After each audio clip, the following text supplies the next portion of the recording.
Everyone loses direction from time to time. But what if you got so lost you couldn't find your way anywhere? Black Box TV presents Where Are You?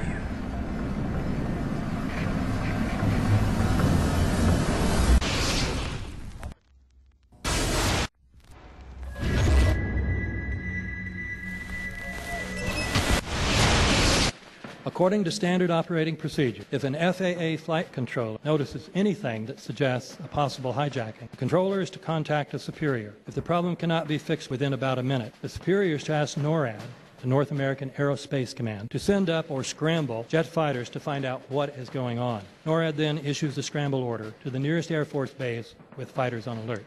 But although interceptions usually occur within 10 or so minutes, in this case, 80 or so minutes had elapsed before fighters were even airborne. It's a mind-bending anomaly. Not a single U.S. Air Force interceptor turns a wheel until it's too late. There are no jets at all. What if they were so confused and had been so deliberately confused that they couldn't respond? The reason that they didn't know where to go was because a number of conflicting and overlapping war game exercises were taking place. It involved the insertion of false radar blips onto radar screens in the Northeast Air Defense Sector. Center Team U, we have a problem here. We have a hijacked aircraft headed towards New York. We need someone to scramble some F-16s or something up there to help us out. Is this real world or exercise? Is this real world or exercise?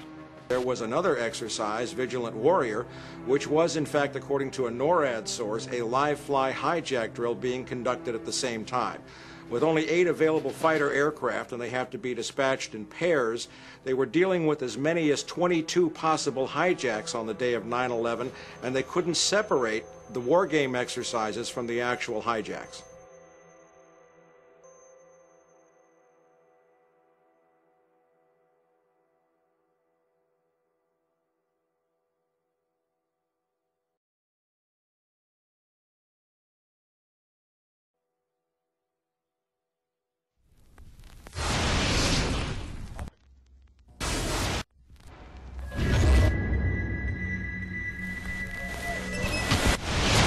Page 172. The U.S. government has not been able to determine the origin of the money used for the 9/11 attacks. Ultimately, the question is of little practical significance. The American authorities have not managed to trace the source of the funding. And then the most amazingly disingenuous statement ultimately is of little consequence. It is of massive consequence. Doesn't it matter who paid for 9/11? The collapse of Building 7 has been recognized as especially difficult to explain.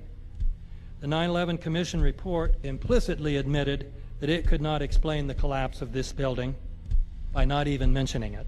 President, why are you and the Vice President insisting on appearing together before the 9/11 Commission? Because the 9/11 Commission wants to ask us questions. That's why we're meeting, and I look forward to meeting with them and answering their questions.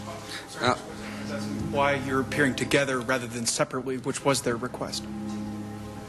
Because it's a good chance for both of us to answer questions that the 9/11 Commission is looking forward to asking us, and I'm looking forward to answering them.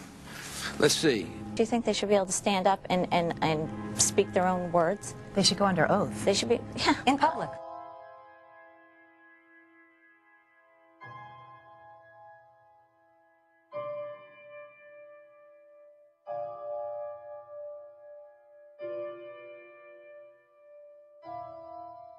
Don't you think that the families deserve to have a transcript or to be able to see what you said? Adam, you asked me that question yesterday.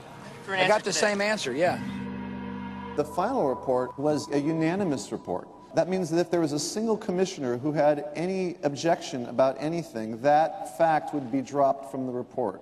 We have found out that he not only served on the transition team of the Bush administration, that he was a person who wrote a draft memo for the setup of the Bush administration's National Security Council, that he was an individual who wrote the preemptive war strategy that was eventually used for the war in Iraq, that he is a close friend of Condoleezza Rice's. We want him to resign. There is literally nothing in the 9/11 report that the Bush administration did not approve of. We can understand, therefore, why the Commission, under Zelikow's leadership, would have ignored all the evidence that would point to the truth, that 9/11 was a false flag operation and tended to authorize the doctrines and funds needed for a new level of imperial mobilization.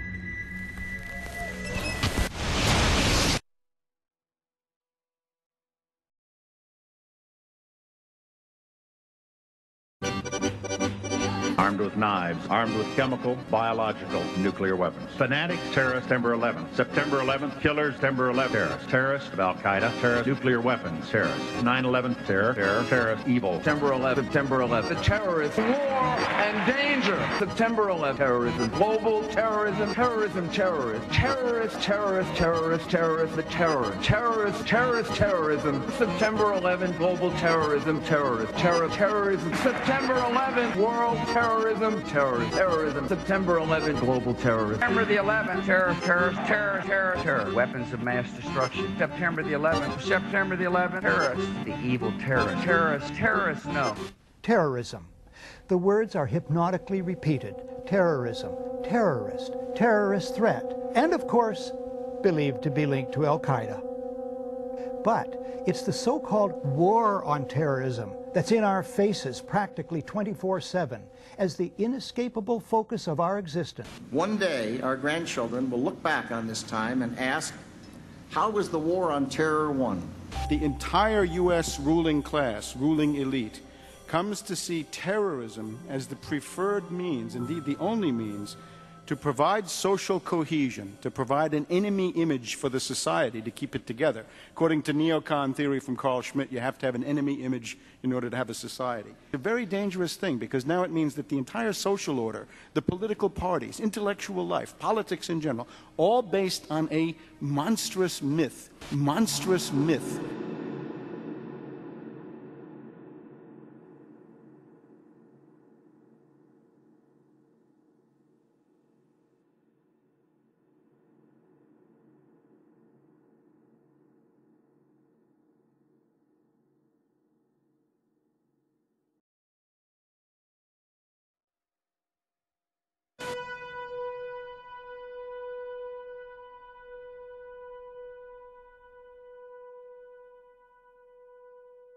Look, the CIA has done in this country, what they've done to us is unbelievable.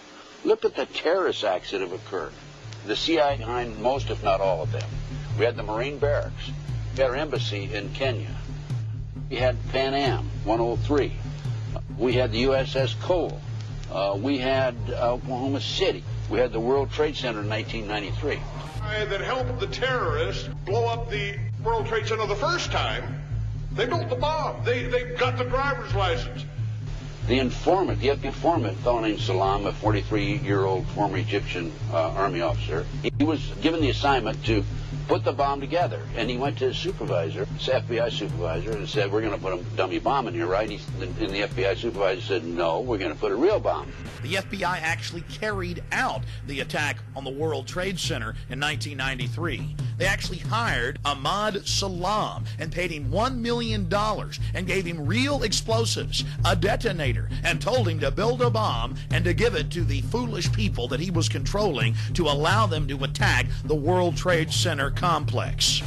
Unfortunately for them, there were only 6 people killed, not enough to pass the legislation. So what happened is 2 years later, April 19, 1995, down comes Oklahoma City Murrah building, 168 people killed. 1 year later, the anti-terrorism legislation that takes away many of our constitutional rights and civil liberties is passed.